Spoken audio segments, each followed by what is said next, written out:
Let's look at the non-existence of limits in the complex domain.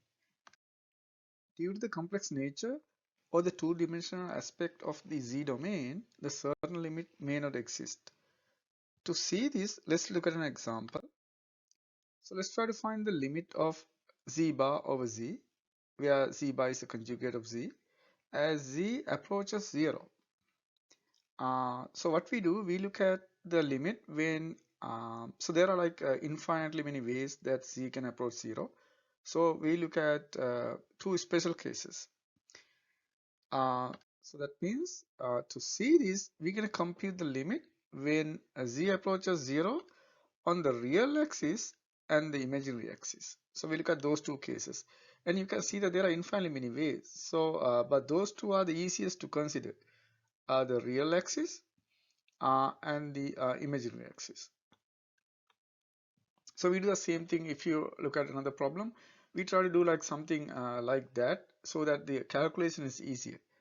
So in the first case, that means when Z goes to 0 on the real axis, and you can see that any number can be written in this form. So on the real axis, there's no I coordinate or the y coordinate. So that means Z simply equals to x. So in this case, what will happen? So if you write the limit Z bar over Z, you can see Z bar now become x bar over x. But when x is a real number, we know that the conjugate is equals to the number itself when x is a real number. That means you get that one. This simplifies to 1. So you get 1 on the real axis. Now, let's look at the second case. So where what will happen now? You can see goes 0 on the imaginary axis. If it's on the imaginary axis, you can see any number can be written as IY. I is the imaginary unit, Y is any real number. In this case, what will happen? You can see we're going to get substitute for this one. So Z bar simply becomes IY bar. That means the conjugate of IY. So you can see conjugate of IY is negative IY. That's what happens. So switch the sign. Because you can see if you pick a number on there, I can jump to the other side. And vice versa. If you number here, you can jump to the other side. So because of that, you can negative sign, and then the bottom is simply IY. You can see there's a nice simplification here. So you simply get -1. So that means you get 1 for the real axis, -1 for the imaginary axis.